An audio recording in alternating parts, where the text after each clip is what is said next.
This episode of the Coarse Grind Podcast has been brought to you by Central Sports and Graphics Incorporated, family-owned and operated screen printing and embroidery business located in a historic storefront on Old Berwick Road in the heart of Espy. They've been doing screen printing for over 20 years.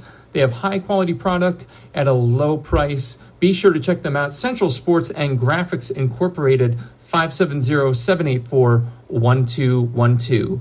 Now, on to the show.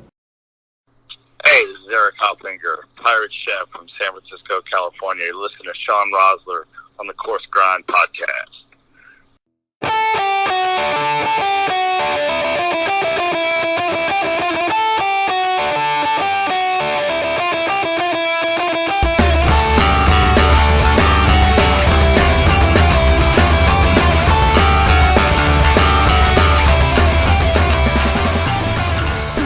Ladies and gentlemen, welcome back. Episode 120 of the Coarse Grind Podcast. With you as always, host creator Shawn Rosler. How is everyone doing this evening? You know, to me, it's the most wonderful time of the year.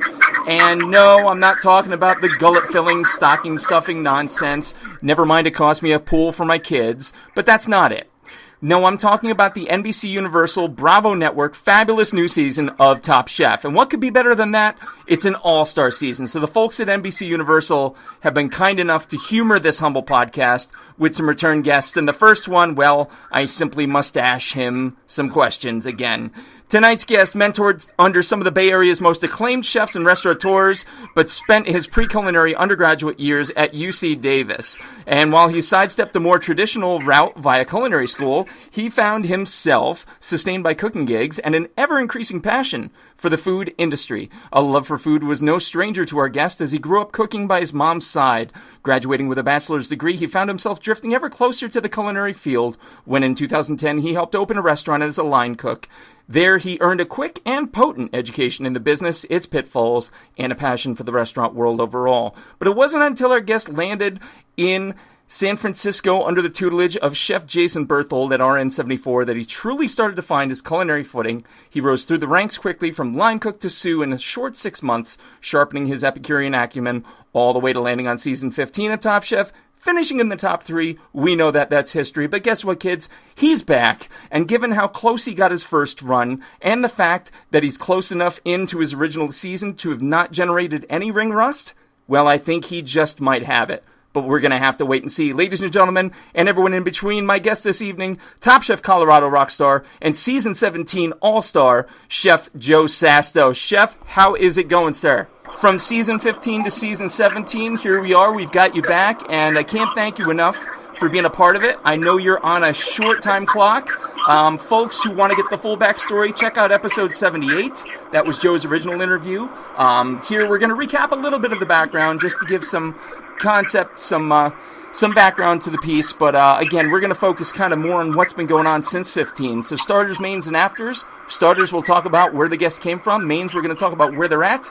And afters, a little bit more irreverent, a little bit more off the cuff. So, Joe, do me a favor. Just give everybody listening the real quick Cliff Note version of how Joe Sasto came to be Chef Joe Sasto. Oh, boy. Gosh, I mean, I feel like, first of all, that it feels like an eternity ago that you and I connected the first time. And it was only, 2 or 3 years? I think it's only been 2 years at this point, buddy. Oh, my goodness. That's insane. But to answer your question, let's see, cooking was something I was always passionate about and fell in love with at an early age. Cooking alongside my mother all the time growing up in an Italian family. Food was really that focus and center point of things. From there, after college, just kind of started at the bottom, working up in restaurants, from line cook to sous chef, then spent the majority of my career in Michelin-starred restaurants in San Francisco, before making the jump down to LA at the same time, doing Top Chef for the first time, and pretty much from there, just a springboard for everything that I've been doing since. Yeah.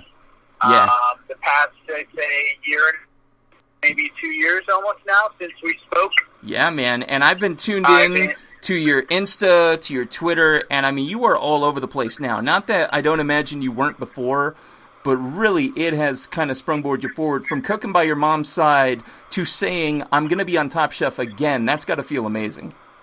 Yeah, pretty incredible experience. You know, it's something I'm very grateful for the opportunity. I think the first time around is one of those things where it's like, this is a once-in-a-lifetime shot.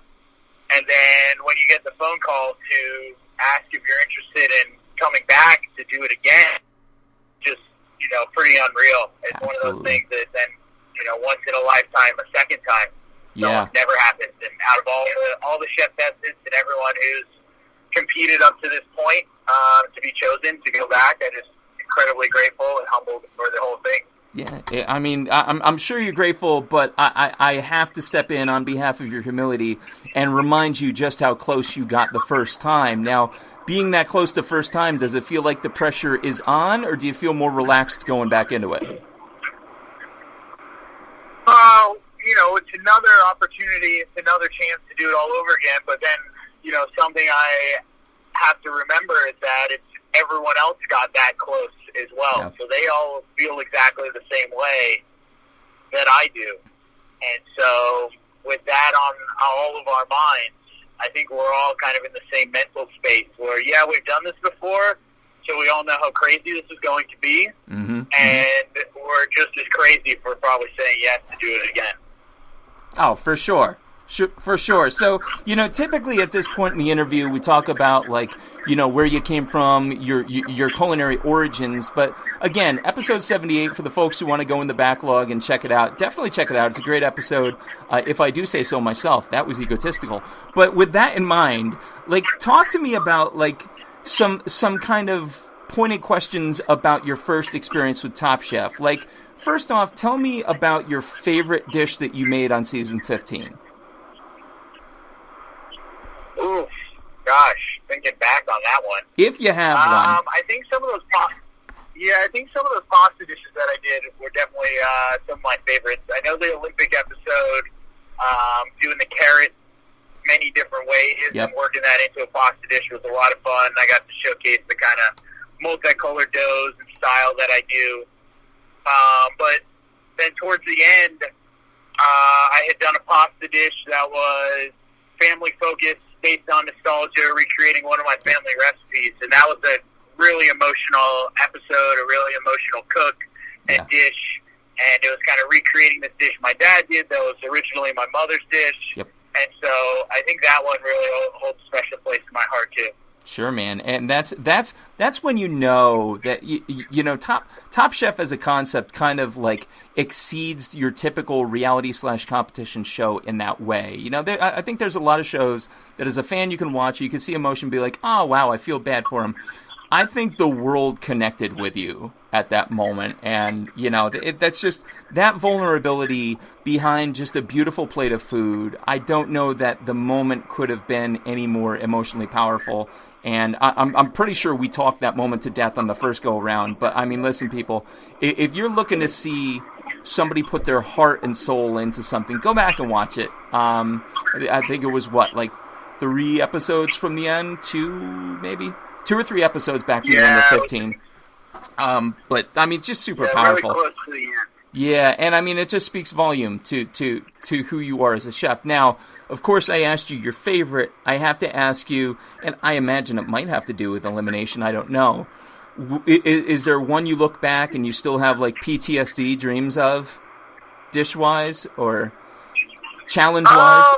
Gosh, you know, it's funny that the one I was eliminated for, that's the only episode I've still never seen from that season. Oh, man. So I really don't even know what the judges actually thought about it, what they had said, you know, not directly to me. Mm-hmm. So, I mean, but I think, too, that I didn't execute that dish as well as I could have. Sure. It was kind of muddled with 2 different ideas competing as one, and, you know, I don't really need to know what it was. I'll save that for anybody that wants to rewatch the season. Yeah. But, you know, I think some of the other challenging cooks were in the beginning when I really hadn't figured out my own style and what was important to me. And, you know, going into the whole competition, I think what a lot of people don't realize or didn't realize, and what I didn't even realize, was up to that point, I had never really been the lead chef in the kitchen or the executive chef or whatever you want to call it. I'd always been like the second in command and kind of had another chef to bounce ideas off of or to kind of collaborate on and come up with all of the dishes. And being in this situation on a competition, I didn't have that. I was the only one making these decisions, and it really forced me to grow as a chef, as a cook, as an individual, and learn a lot of things about myself and my style and my culinary point of view. Yeah. And I mean, that's one of the things I love about talking to all you folks, because I think people watch Top Chef and just assume, oh, cool, they've all got their stuff together to the same degree.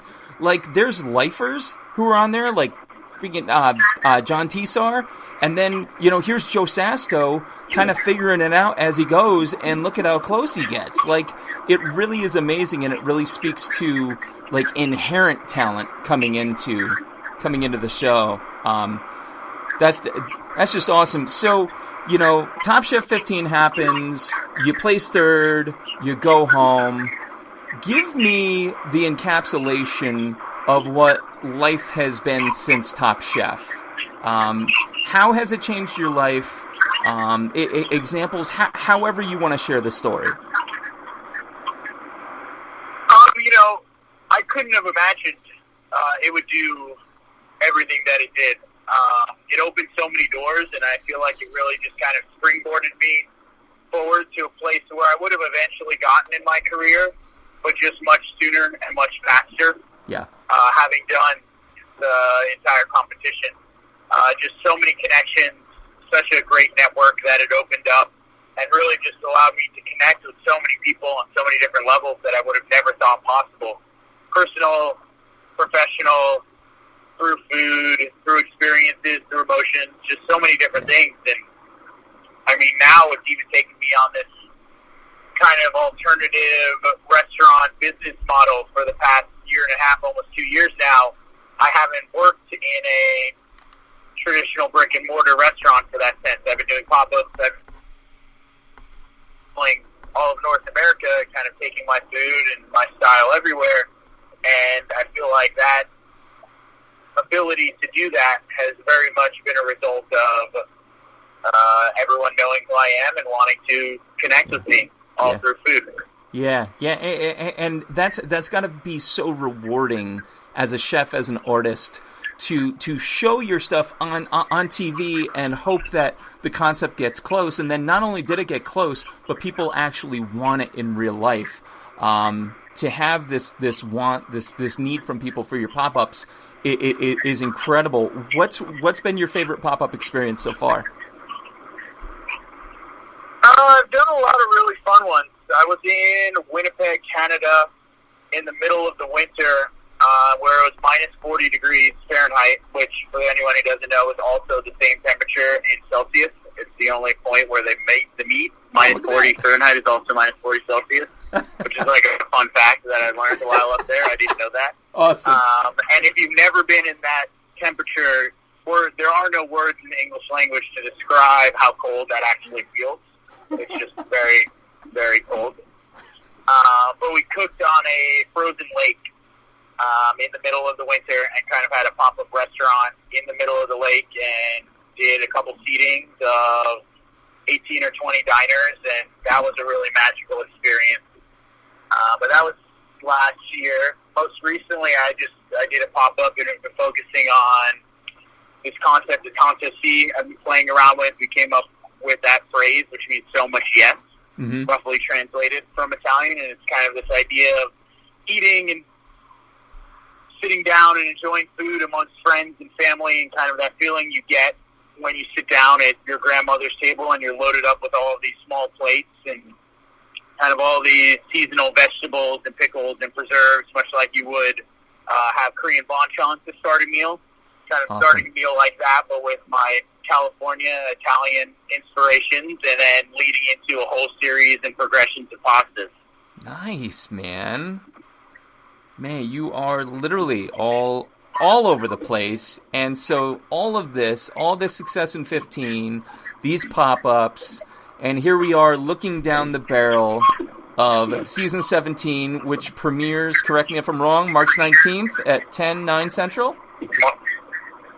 That sounds right. Yeah, March 19th. That's the day. All right. I love it. And so going into season 17 then, what is it you hope that folks see maybe more of or something new in you that they didn't catch the first time? Goodness gracious. That's a question I haven't heard before. I think the personal side that food and my story has to offer. I think the first time around I didn't really anticipate or realize how opening up and sharing my story would be able to help other people that have been through similar life events and experiences. And I think being able to open up and share that again and hopefully help others and kind of connect with people through that medium would be really special. That's awesome. That's awesome. What's something that maybe you did or didn't do in season 15 that you hope to either avoid or do in season 17? What's something maybe you're looking to rectify? Obviously, when you come back for a repeat experience, there's got to be one or two things where you're like, if I get the chance to do this again, I'm not going to. What would that be for you? I don't know. I really enjoyed my experience the first time around with very little regret or, man, I should have done this differently. So I think going into this season, I want to have that same approach and not really look back on it wishing I had done or would do anything differently.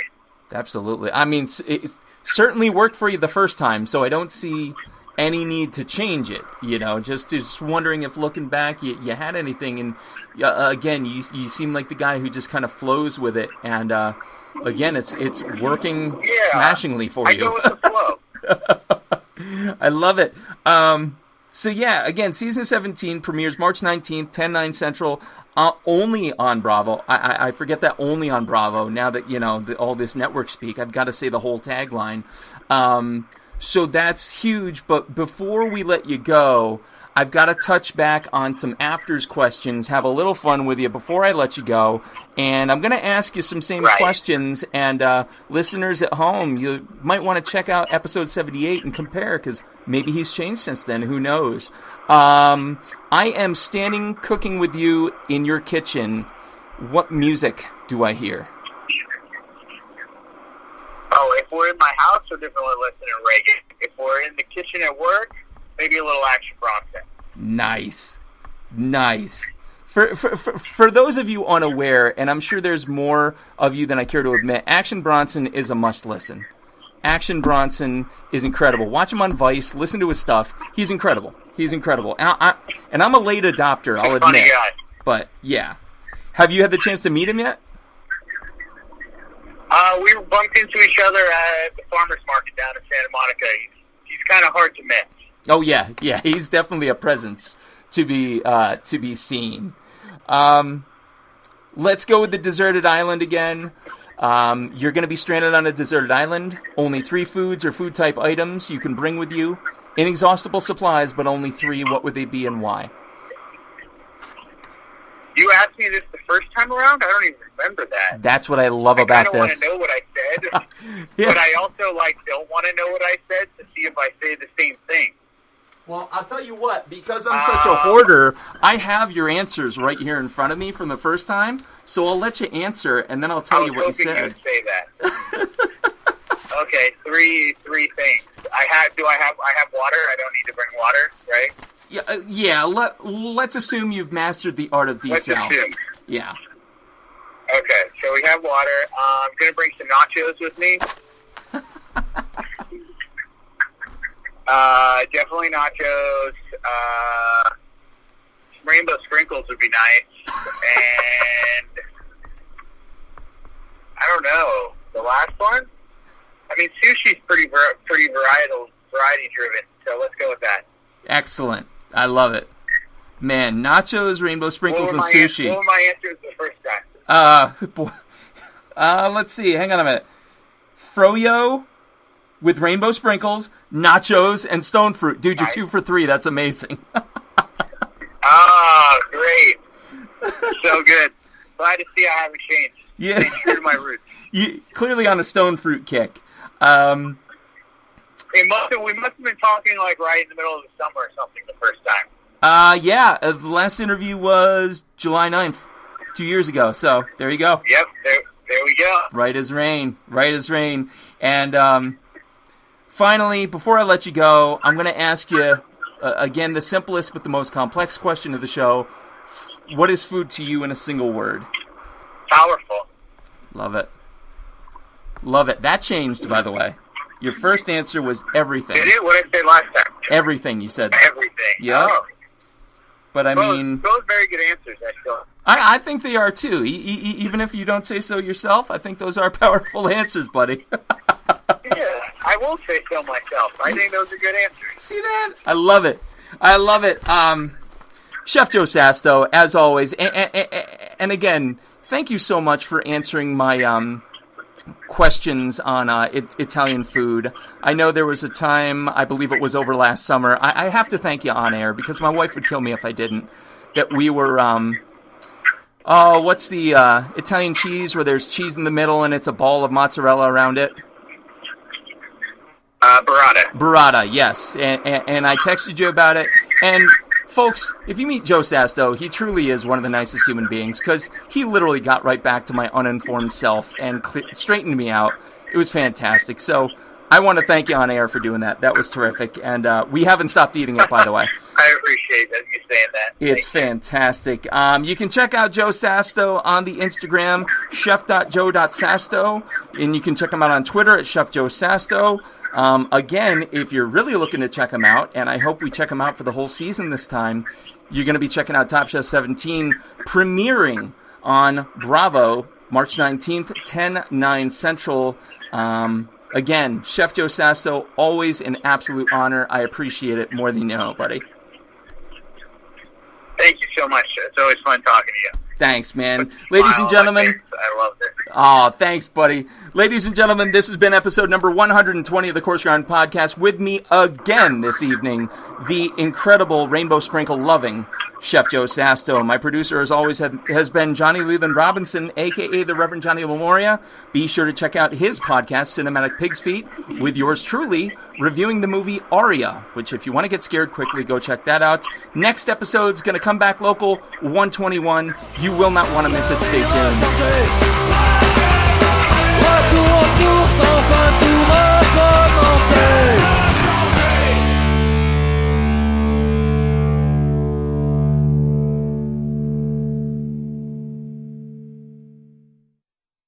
Are you passing through Central Pennsylvania and looking for one of the best dining experiences and craft brew menus around?